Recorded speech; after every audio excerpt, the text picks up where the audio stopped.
ദൈവനാമം വാഴ്ത്തപ്പെടുമാറാകട്ടെ. ദൈവത്തിൻ്റെ കൃപയാൽ ഇടയലേഖനങ്ങൾ എന്ന വിഷയത്തിൻ്റെ 4-ാമത്തെ സെക്ഷനിൽ പ്രവേശിപ്പാൻ ദൈവം നമ്മെ സഹായിച്ചതോർത്ത് ഞാൻ ദൈവത്തെ സ്തുതിക്കുന്നു, സ്തോത്രം ചെയ്യുന്നു. നിങ്ങൾക്ക് ഏവർക്കും കർത്താവായ യേശുക്രിസ്തുവിന്റെ നാമത്തിൽ സ്നേഹവും വന്ദനവും അറിയിക്കുകയാണ്.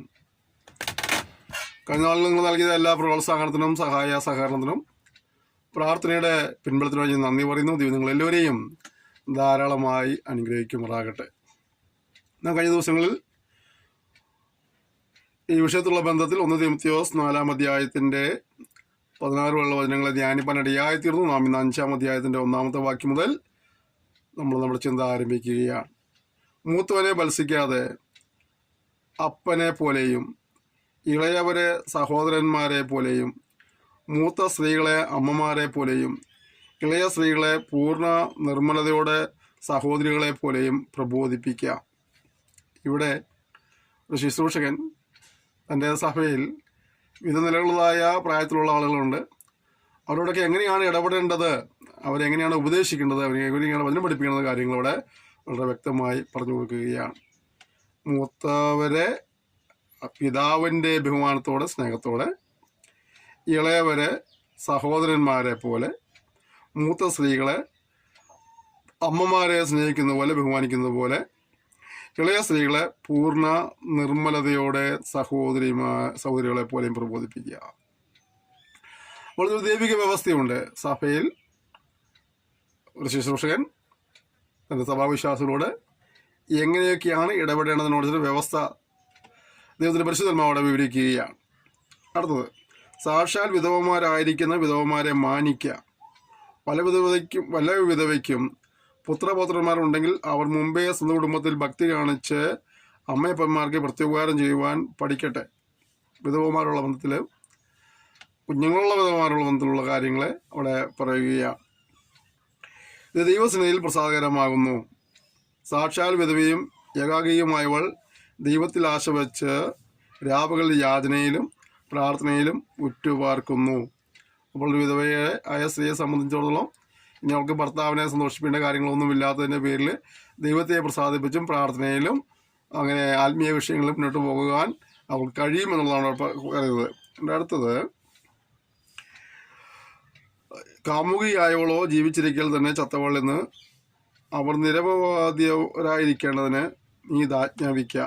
തനിക്കുള്ളവർക്കും പ്രത്യേകം സ്വന്തം കുടുംബക്കാർക്കും വേണ്ടി കരുതാത്തവൻ വിശ്വാസം തള്ളിക്കളഞ്ഞ് അവിശ്വാസിയേക്കാൾ അധമനായിരിക്കുന്നു. അപ്പോൾ സ്വന്തം കുടുംബത്തെക്കുറിച്ച് ഉത്തരവാദിത്തമില്ലാത്തൊരു വ്യക്തി, പിന്നെ അവൻ എത്ര വലിയ ആത്മീയനെന്ന് പറഞ്ഞാലും എത്ര വലിയ ഭക്തനാന്ന് പറഞ്ഞാലും വിശ്വാസം എന്ന് പറഞ്ഞാലും വചനം പറയുന്നതാണ്, അവൻ വിശ്വാസം തള്ളിക്കളഞ്ഞ് പിന്മാറിപ്പോയവനേക്കാൾ അധമനാണെന്നുള്ളതാണ്.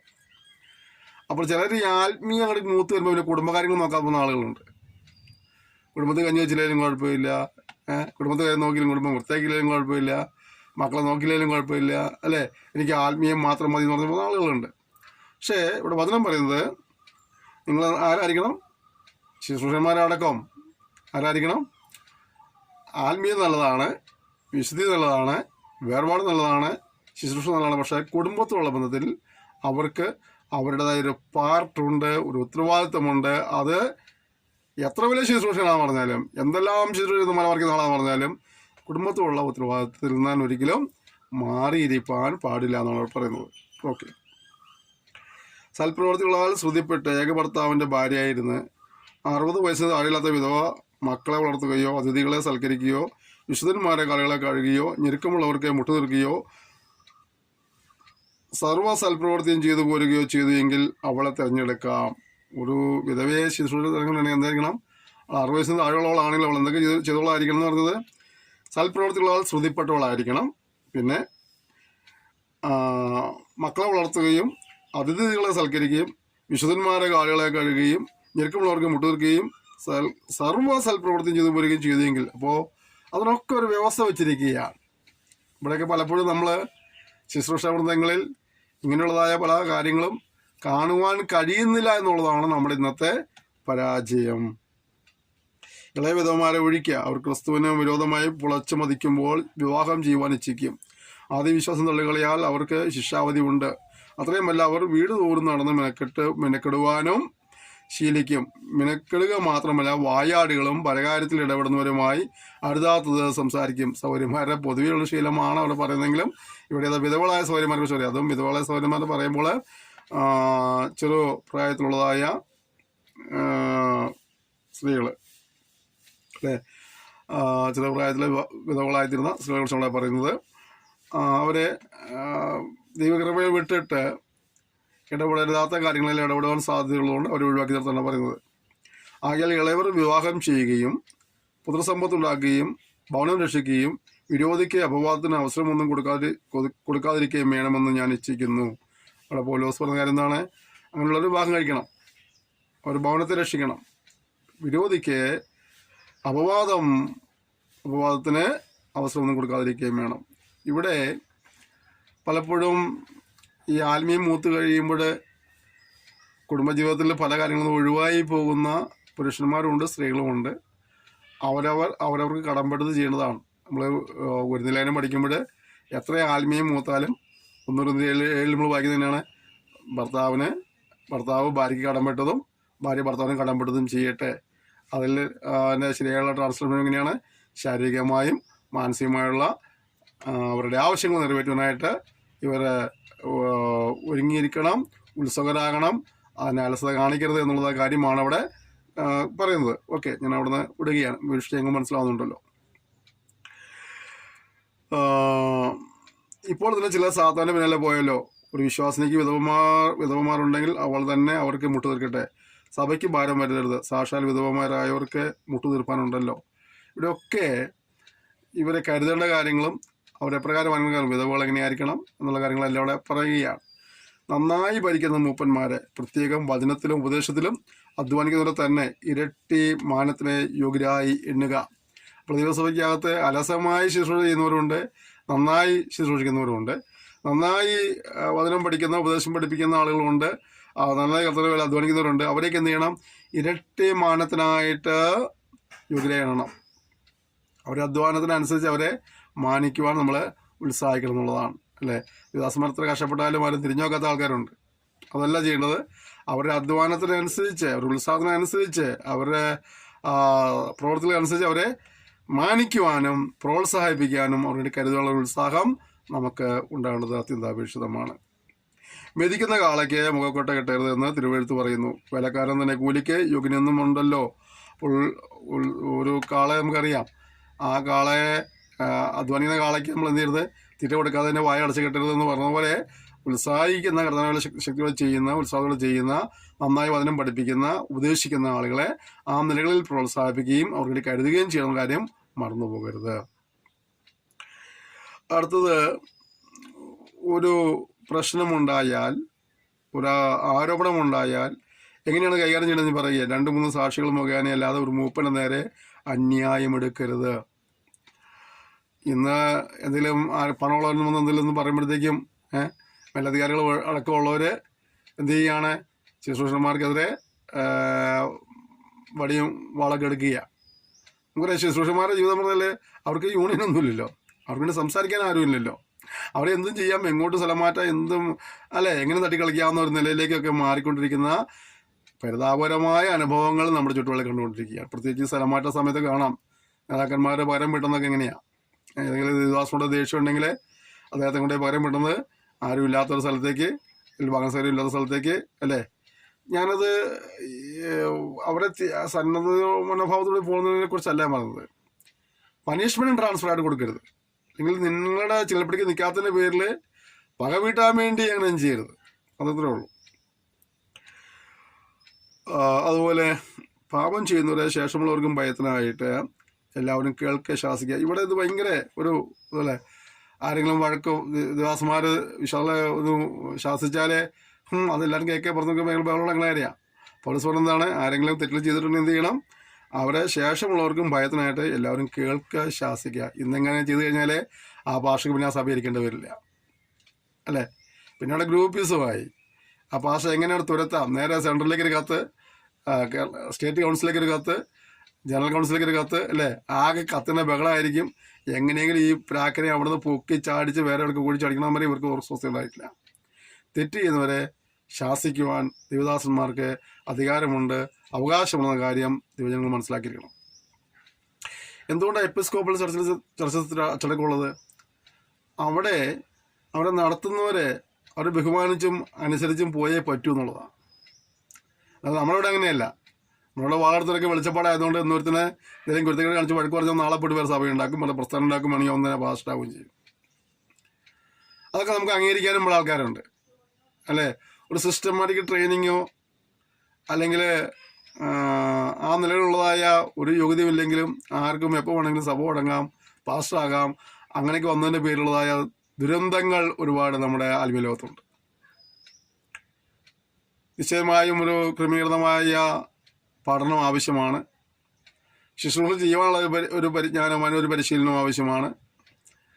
ശുശ്രൂഷ കണ്ടും കേട്ടും പഠിക്കാനുള്ളതായ ഒരു കാലഘട്ടം ഉണ്ടാകണം. എന്നിട്ട് അവൻ ശുശ്രൂഷയ്ക്ക് യോഗ്യനെന്ന് കണ്ടു കഴിഞ്ഞാൽ അവനെ പ്രാർത്ഥന സ്ഥലത്ത് നിയമിക്കുന്ന നിലകളിലേക്ക് വരുമ്പോഴാണ് കുറച്ചും കൂടെയൊക്കെ കാര്യങ്ങൾ ഭംഗിയായി പോകാൻ കഴിയുന്നത്. പക്ഷെ ഇവിടെ ഇപ്പോൾ എനിക്ക് ആരെയും അനുസരിക്കേണ്ട ആവശ്യമില്ല. ഞാൻ എന്നെ നിയന്ത്രിക്കാൻ വന്നു കഴിഞ്ഞാൽ അവിടെ നീ പോടാമെന്ന് ഞാൻ പറഞ്ഞിട്ട് ഞാൻ പോയിട്ട് എന്ത് ചെയ്യണേ, ഒരു മിനിസ്ട്രി സ്റ്റാർട്ട് ചെയ്യാം, ഒരു പ്രസ്ഥാനം തുടങ്ങാം, അല്പം കയ്യിൽ കാശുണ്ടെങ്കിൽ പോയി രജിസ്റ്റർ ചെയ്യാം അല്ലേ. എന്നിട്ട് ഞാൻ തന്നെ പാസ്റ്ററാകാം, ഞാൻ തന്നെ അവിടുത്തെ ബിഷപ്പോ ആർച്ച് ബിഷപ്പോ അല്ലെങ്കിൽ മാർപ്പാപ്പയോ ഒക്കെ ആകാം. ഞാൻ ചോദിക്കുന്ന ചോദ്യം ഞാനില്ല. അങ്ങനത്തെ ഒരു ഗതികെട്ട പരിപാടിയും കൂടെ നമ്മുടെ ഇടയിലുണ്ട്.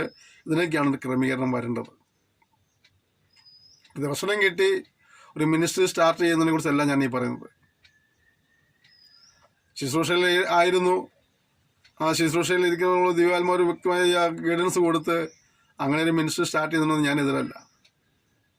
ഞാൻ ഈ പറഞ്ഞത് അനുസരണക്കേടും ഗുരുത്തക്കേടും കാണിച്ചിട്ട് ആരെങ്കിലും ശാസിക്കുമ്പോൾ ആ ശാസിച്ചതിൻ്റെ പേരിൽ ആ പ്രസ്ഥാനം വിട്ടോ സഭ വിട്ടോ പോയിട്ട് അപ്പുറത്ത് വേറൊരു മിനിസ്ട്രി തുടങ്ങുന്ന പരിപാടിക്കോടാണ് ഞാൻ അത് ശരിയല്ല എന്ന് പറയാനിടയായി തീർന്നത്.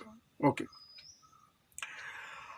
അടുത്തത്, നീ പക്ഷമായി ഒന്നും ചെയ്യാതെ കണ്ട് സിദ്ധാന്തം കൂടാതെ ഇവ പ്രമാണിച്ചു കൊള്ളണമെന്ന് ഞാൻ ദൈവത്തെയും ക്രിസ്തുവേശുവിനെയും ശ്രേഷ്ഠ ദൂതന്മാരെയും സാക്ഷിയാക്കി നിന്നോട് കൽപ്പിക്കുന്നു. അപ്പോൾ ഇവിടെ പക്ഷമായി ഒന്നും ചെയ്യരുത്. ഒരു ശുശ്രൂഷകൻ എപ്പോഴും ഒരു സഭയിൽ ചെയ്യുന്ന കാര്യമാണ് മുഖപക്ഷം പാടില്ല. നീ ഏതെങ്കിലും ഒരു ഗ്രൂപ്പിൻ്റെ വക്താവായിട്ട് ഒരിക്കലും മാറരുത്. നീ ആ സഭയുടെ ശുശ്രൂഷനാണ്, ഉള്ള എല്ലാ ജനത്തിൻ്റെയും ശുശ്രൂഷനാണ്. ആ നിലകളിൽ ചിന്തിക്കുവാനും പ്രവർത്തിക്കാനും കഴിയണം. പലപ്പോഴും പല സഭകളിലും വരുന്ന ശുശ്രൂഷകന്മാരെ പലപ്പോഴും പക്ഷം കാണിച്ച് തിരിഞ്ഞു പോകുന്നതായ അനുഭവങ്ങൾ ഉണ്ടാകാറുണ്ട്. അതുകൊണ്ട് തന്നെ ആ ശുശ്രൂഷൻ പോകുന്നവരെ അവിടെ മുറിവുറുപ്പും കലഹവും ആയിരിക്കും. അങ്ങനെ പക്ഷം തിരിയുന്നതായ ഒരു അനുഭവത്തിലേക്ക് ഒരു ശുശ്രൂഷകൻ ഒരിക്കലും വരുവാൻ പാടില്ല. ഇതിലും കേൾക്കുന്ന വിശ്വാസികൾ ഞങ്ങളുടെ ഭാഷ എങ്ങനെയാണെന്ന് പറഞ്ഞാൽ മുളകാൻ പോയേക്കരുത്. ശുശ്രൂഷന്മാരാകാൻ പോകുന്നവർക്ക് മനസ്സിലാക്കേണ്ട കാര്യമെന്ന് പറയുകയാണ്. പക്ഷെ ഇത് വചനമാണ്, അതുകൊണ്ട് നമുക്ക് വചനപ്രകാരം വേണ്ടി ചോദ്യം ചെയ്യാനും കുഴപ്പമുണ്ടായിട്ടല്ല. പക്ഷേ ഇതെല്ലാവരും മനസ്സിലാക്കി ചെയ്യേണ്ട കാര്യങ്ങളാണ്. യാതൊരുത്തിൻ്റെ മേലും വേഗത്തിൽ കൈവയ്ക്കരുത്. അന്യന്മാരുടെ പാപങ്ങളിൽ ലോകരിക്കാരനാകുകയും വരുത്. നിന്നെ തന്നെ നിർമ്മലനായി കാത്തുകൊള്ളുക. ഇവിടെ എന്തൊക്കെയാണ് പറഞ്ഞത്? ഒന്ന്, വേഗത്തിൽ ഒരുത്തിൻ്റെ മേലും കൈവയ്ക്കരുത്. പെട്ടെന്നൊരു ആക്ഷൻ എടുത്ത് ഒരു തീരുമാനം കൊണ്ടുവന്ന് അതൊന്നും ചെയ്യാൻ നിൽക്കരുത്. വശങ്ങളെക്കുറിച്ച് മനസ്സിലാക്കുവാനായിട്ട് നമ്മുടെ പല നേതാക്കന്മാരും സഭയിൽ പ്രശ്നം, ലോകസഭയിൽ പ്രശ്നം ഉണ്ടായാൽ അല്ലെങ്കിൽ ഒരു പാസ്റ്റർ മിസ് തമ്മിൽ വിഷയം ഉണ്ടായാൽ പണമുള്ളവൻ്റെ ശബ്ദത്തിന് ചെവി കൊടുത്തുകൊണ്ട് പോകുന്ന ഒരുപാട് നേതാക്കന്മാരുണ്ട്. മറ്റേ പാർട്ടിക്ക് എന്താണ് പറയുവാനുള്ളത്, എന്താണ് അവിടെ സംഭവിച്ചതെന്ന് ചോദിച്ച് മനസ്സിലാക്കാതെയൊക്കെ പോകുന്ന ആളുകളെ കണ്ടിട്ടുണ്ട്. ഞാനും ശുശ്രൂഷയുള്ള ബന്ധത്തിൽ ഞങ്ങൾ ഒരുപാട് തിക്താനുഭവങ്ങൾ അനുഭവിച്ചുള്ള ഒരു മനുഷ്യനാണ്. അതുകൊണ്ട് ഞാൻ പറയുന്നതൊക്കെ നമ്മുടെ ആളുകൾ മനസ്സിലാണ്ട് തന്നെ പക്ഷം പിടിക്കാനായിട്ട് പോകരുത്, വേഗത്തിൽ ആരോടും കൈവയ്ക്കരുത്. അടുത്ത് എന്താണ്? അന്യന്മാരുടെ പാപങ്ങളിൽ ലോകരിക്കാരാകരുത്. തെറ്റ് ചെയ്യുന്നവനെ കൂടെ സപ്പോർട്ട് ചെയ്ത് ആ തെറ്റിന് ലോകരിക്കാരനാവാനും ശിക്ഷയ്ക്ക് ലോകരിക്കാരനാരും പോകരുത്. തെറ്റ് ചെയ്യുന്നവനെ തെറ്റാന്നവനെ പറയുക, അവൻ തിരുത്തുന്നില്ലെങ്കിൽ അവനെ ഒഴിവായി മാറുക. നമ്മൾ ഒരിക്കലും അവനോട് കൂടെ പക്ഷം തിരിയരുത്. സഭയിലെ വിഷയങ്ങളൊക്കെ ആകുമ്പോൾ ദേവദാസനോട് ചിലർക്ക് ദേഷ്യം ഉണ്ടാകും. ചിലർ വളയത്തിലൂടെ ദേവദാസൻ ചാടാതിരിക്കുമ്പോൾ അതിനേറെ ദേഷ്യം ഉണ്ടായിട്ടൊക്കെ ചിലപ്പോൾ ഇപ്പോൾ ചില കാര്യങ്ങളൊക്കെ ചെയ്യാറുണ്ട്. സഭകൾ കേട്ടിട്ടുണ്ട്. അങ്ങനെ സംഭവിക്കരുതെന്നാണ് പറയുന്നത്. അത് ഒരുത്തിന് അങ്ങനെ ചെയ്യുമ്പോൾ മറ്റുള്ളവരെ കൂട്ടുപിടിക്കരുത്. ന്യായം ആരുടെ പക്ഷം, ന്യായത്തിൻ്റെ പക്ഷം നിൽക്കാൻ പഠിക്കണം. ഓക്കെ, അടുത്തത്, നിന്നെ തന്നെ നിർമ്മലനായി കാത്തുകൊള്ളുക. നമ്മുടെ ഓരോരുത്തരും ഉത്തരവാദിത്തം, ഓരോ ശുശ്രൂഷൻ്റെ ഉത്തരവാദിത്തം, ഓരോ ദൈവമക്കളുടെ ഉത്തരവാദിത്തം എന്താണ്? നമ്മൾ തന്നെ നിർമ്മലനായി കാത്തുകൊള്ളുക എന്നുള്ളതാണ്. നമ്മളെ സൂക്ഷിക്കാൻ വേറെ ആരുമില്ല. ഇപ്പോൾ ജോലി സ്ഥലത്ത് പോകുന്ന ആളുകളുണ്ട്, സഭയിൽ നിന്ന് അകന്ന് ജോലി സ്ഥലത്ത് പോകുന്ന ആളുകളുണ്ട്, പഠിക്കാൻ വേണ്ടി പോകുന്ന ആളുകളുണ്ട്, മറ്റു പല കാര്യങ്ങൾക്ക് വേണ്ടി പോകുന്ന ആളുകളുണ്ട്. ഇവരെല്ലാവരെയും കൂടെ ശുശ്രൂഷന്മാർക്ക് പോകാൻ കഴിയില്ല, സഭാ കമ്മിറ്റിക്ക് പോകാൻ കഴിയില്ല, മാതാപിതാക്കൾക്ക് പോകാൻ കഴിയില്ല, സഹോദരന്മാർക്ക് കഴിയില്ല, ഭാര്യയ്ക്കോ ഭർത്താവിന് കഴിയില്ല, മക്കൾക്ക് കഴിയില്ല. അപ്പോൾ അവരായിരിക്കുന്നിടത്ത് അവർ ലഭിച്ച പ്രമാണത്തിനനുസൃതമായിട്ട് അവരവരുടെ ജീവിതത്തെ സൂക്ഷിക്കാനുള്ളത് അവരവരുടെ ഉത്തരവാദിത്തമാണ്. എൻ്റെ കൂടെ ആരും ഇല്ലാത്തതുകൊണ്ട് ഞാൻ എങ്ങനെയും ജീവിക്കാന്നുള്ളതല്ല. എൻ്റെ കൂടെ ആരും ഇല്ലെങ്കിലും ഉണ്ടെങ്കിലും എന്നെ സൂക്ഷിക്കേണ്ടത് എൻ്റെ ഉത്തരവാദിത്തമാണെന്നുള്ള കാര്യം നമ്മളാരും മറന്നു പോകരുത്. അടുത്ത വാക്യം അല്പം പ്രശ്നമുണ്ടാകുന്നൊരു വാക്യം കൂടിയാണ്, അല്ലേ? ഒരുപാട് തെറ്റിദ്ധരിക്കപ്പെട്ടുള്ളൊരു വാക്യം കൂടിയാണ്. എന്താ വാക്യം പറഞ്ഞത്? നിൻ്റെ അജീർണതയും, അവിടെ മേലാൽ വെള്ളം മാത്രം കുടിക്കാതെ നിൻ്റെ അജീർണതയും കൂടെയുള്ള ക്ഷീണതയും നിമിത്തം അല്പം വീഞ്ഞും സേവിച്ചുകൊള്ളുക. ഇതിൻ്റെ വാക്യം വായിച്ച് മദ്യപാന്മാരായ ആളുകളൊക്കെ വീഞ്ഞു കുടിച്ചോളാം പറഞ്ഞിട്ട് വേദോസി പറഞ്ഞു പോകുന്നവർക്ക് ഒരുപാട് കാര്യങ്ങളുണ്ട്. അവിടെ പ്രത്യേകം പറഞ്ഞ കാര്യം നമ്മൾ മനസ്സിലാക്കേണ്ട ഒരു കാര്യം, ഒന്ന് വീഞ്ഞ് എന്നുള്ളത് അവരുടെ സംസ്കാരപ്രകാരം നമ്മളിവിടെ ശീതളപാനീയങ്ങൾ ഉപയോഗിക്കുന്നത് പോലെ ഉപയോഗിക്കുന്ന ഒരു പാനീയമായിരുന്നു. അതുകൊണ്ടാണ് വിവാഹത്തിനൊക്കെ ഒരു പരസ്യമായിട്ട് വീഞ്ഞ് വിളമ്പാനൊക്കെയായി തീർന്നത്. അവിടെ സ്ത്രീകളും കുഞ്ഞുങ്ങളൊക്കെ വരികയും അവരെല്ലാതെ ഭക്ഷിക്കുന്നതിപ്പോൾ അതിൻ്റെ അർത്ഥം അത് ലഹരി പിടിക്കാത്ത ഒരു തരം പാനീയമായിരുന്നു എന്നുള്ളതാണ്. അല്ല, അതേസമയം ആ ലഹരിക്ക് വേണ്ടിയും അതിൻ്റെ വീര്യം വർദ്ധിപ്പിച്ച് ലഹരി വസ്തുവായിട്ട് ഉപയോഗിക്കുകയും കഴിയും. അത് കുടിച്ച് മത്തരാകരുന്നു അതിനും പറയുന്നുണ്ട്. വീഞ്ഞ് എപ്പോഴും ദൈവത്തിനെതിരാണെന്നും മദ്യപാനം സ്വകരാജ്യം അവകാശമാക്കില്ല എന്നൊക്കെ വചനം വളരെ വ്യക്തമായി പഠിപ്പിക്കുന്നുണ്ട്. ഇവിടെ തിമോത്തിയോസിനെ സംബന്ധിച്ചിടത്തോളം അത് ശാരീരികമായ അല്പം ക്ഷീണാവസ്ഥ ഉള്ളതിൻ്റെ പേരിൽ ആ മുന്തിരിയിൽ നിന്ന് പിരിഞ്ഞിരുന്നതായ ആ സത്ത് അല്പം കുടിക്കൊള്ളുക എന്ന് പറയുന്നത് എൻ്റെ ശരീരത്തിന് ക്ഷീണതയ്ക്ക് മാറുവാനും അജീർണത മാറുവാൻ വേണ്ടിയാണ്. പക്ഷേ നമ്മുടെ ആൾക്കാരൊന്നും കുടിക്കുന്നതൊന്നും ക്ഷീണം മാറാനും അജീർണത മാറാനല്ല, പിന്നെ എന്താണ് തലകുത്തി മാറാൻ വേണ്ടിയിട്ട്. അപ്പോൾ അതുകൊണ്ട് അത് അനുവദനീയമല്ല. ഈ വാക്യം എടുത്ത് ആരും കള്ളു കുടിച്ചോളാം മുസതി പറഞ്ഞൊന്നും ചാടിപ്പോയി കുടിക്കാൻ പോകരുത്. ഓക്കെ. ചില മനുഷ്യരുടെ പാവങ്ങൾ വിസ്താരത്തിന് മുമ്പേ തന്നെ വെളിവായിരിക്കുന്നു. ചിലരുടെ പാവങ്ങളോ ക്രമേണയത്രേ. സൽപ്രവർത്തികളും അങ്ങനെ തന്നെ വെളിവാകാത്തവയും മറിഞ്ഞിരിക്കുകയില്ല. ഓർക്കുക, നമ്മൾ നന്മ ചെയ്താലും തിന്മ ചെയ്താലും ചിലത് പെട്ടെന്ന് മറ്റുള്ളവർക്ക് ബോധ്യമാകും, ചിലർക്ക് പെട്ടെന്ന് ബോധ്യമായത് വരികയില്ല. പക്ഷെ ഒരു കാര്യം ഓർക്കുന്നത്, നന്മയായാലും തിന്മയായാലും അത് വെളിവാകാതെ ഇരിക്കുകയില്ല എന്നുള്ളതാണ്. അതുകൊണ്ട് തിന്മ ചെയ്യാനായിട്ട് ശ്രമിക്കാതെ നന്മ ചെയ്യുവാനായിട്ട് ഉത്സാഹമുള്ളവരായിരിക്കുക. അതാരും കണ്ടില്ലെങ്കിലും ദൈവം പ്രതിനിധിയുണ്ട്. അതുകൊണ്ട് നന്മ ചെയ്യുവാനായിട്ട് ഉത്സാഹമുണ്ടായിരിക്കണം. അടുത്ത വാക്യം, അടുത്ത 6-ാം വാക്യം. മുഖത്തിൻ കീഴിൽ ദാസന്മാരായിരിക്കുന്നവരൊക്കെയും ദൈവനാമവും ഉപദേശവും ദുഷിക്കപ്പെടാതിരിപ്പാണ് തങ്ങളുടെ യജമാനന്മാരെ സകല മാനത്തിനും യോഗ്യന്മാർ എന്ന് എണ്ണേണ്ടതാകുന്നു. ഇനി ദാസന യജമാനം എന്നുള്ള ബന്ധത്തെക്കുറിച്ച് പറയുക. ഒരു അധികാരിയുടെ കീഴിൽ നമ്മളായിരിക്കുമ്പോൾ നമുക്ക് മുകളിൽ ഒരു യജമാനനുണ്ടെങ്കിൽ അത് നമ്മൾ എന്ത് ചെയ്യണം? ദൈവനാമം ഉപദേശവും ദുഷിക്കപ്പെടാതിരിക്കാനായിട്ട് അധികാരികൾ നമ്മൾ പൂർണ്ണമായി അനുസരിക്കണം എന്നുള്ള കാര്യം അവിടെ പറയുകയാണ്. വിശ്വാസമുള്ള യജമാനന്മാരുള്ളവർ അവരെ സഹോദരന്മാരെന്ന് വെച്ച് അലക്ഷ്യമാക്കരുത്.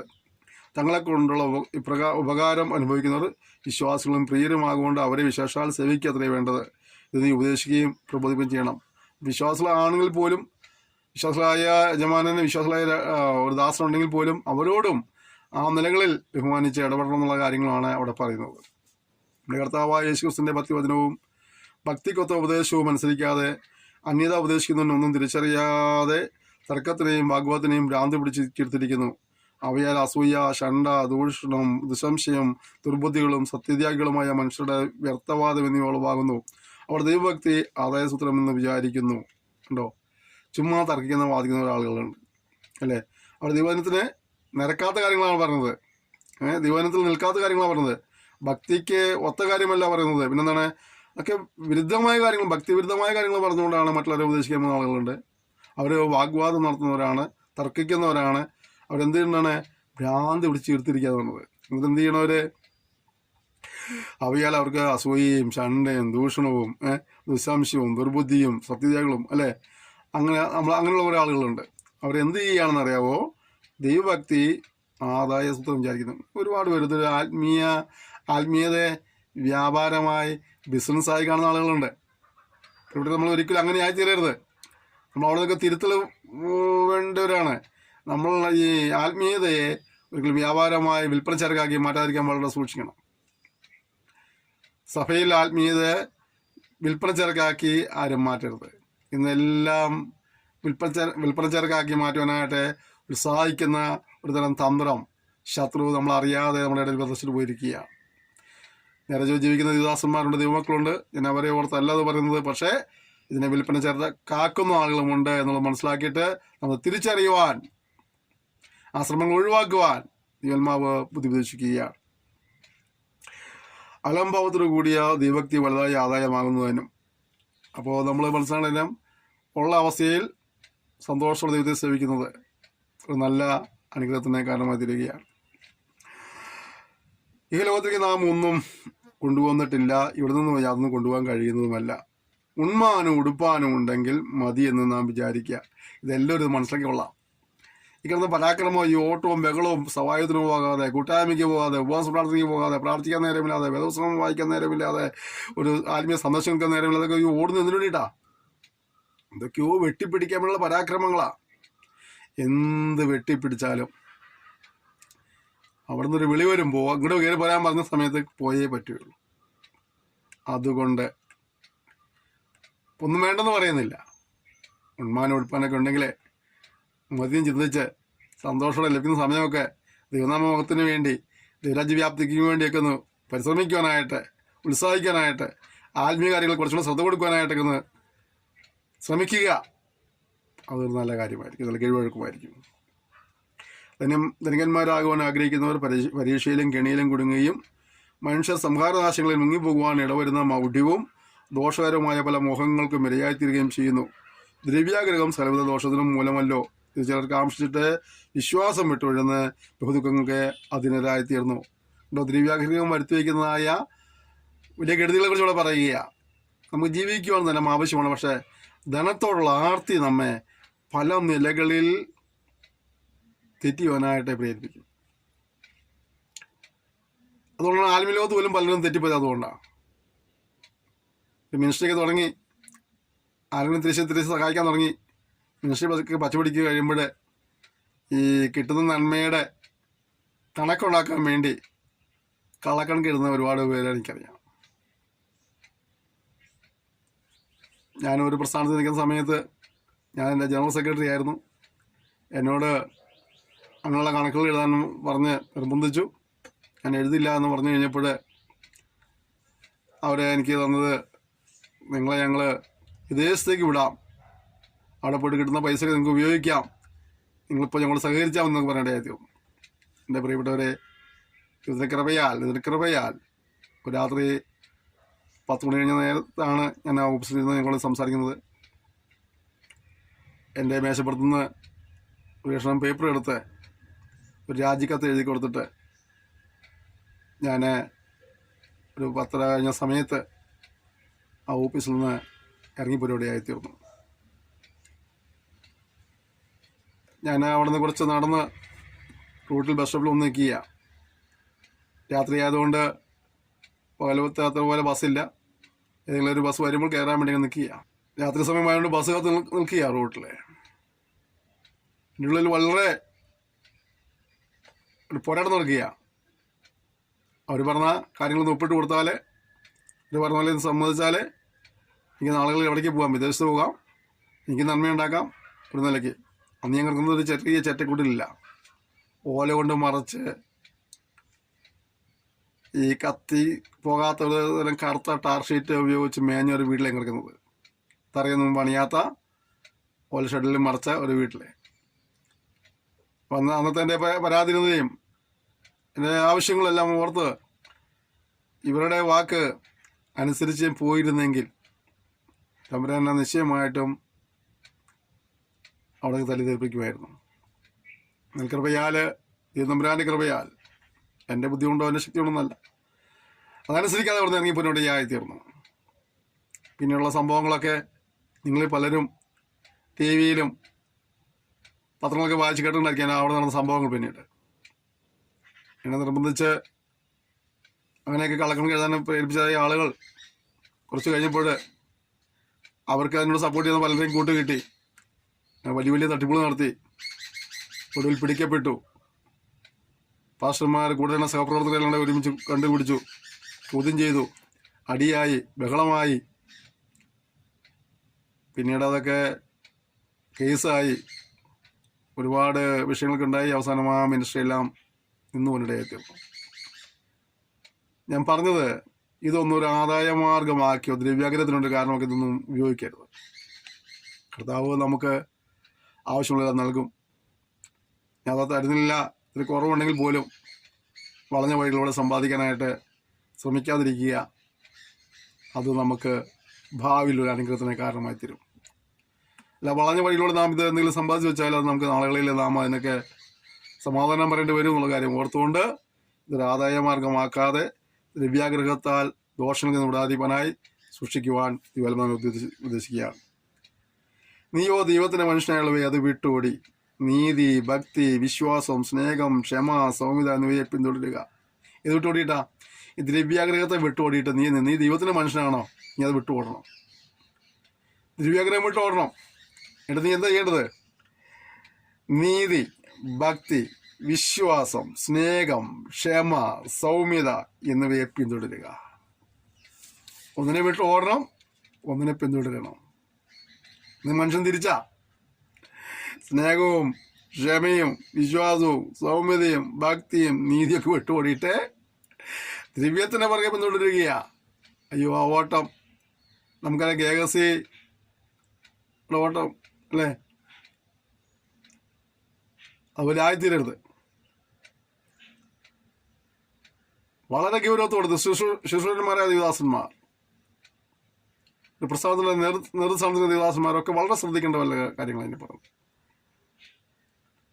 സഭാ കമ്മിറ്റി, സഭാ സെക്രട്ടറിമാർ, ട്രഷറർമാർ, സൂക്ഷിയുടെ കാര്യമാർ ഒന്നും കള്ളക്കണക്ക് എഴുതി ഒന്നും ഒപ്പിക്കരുത്.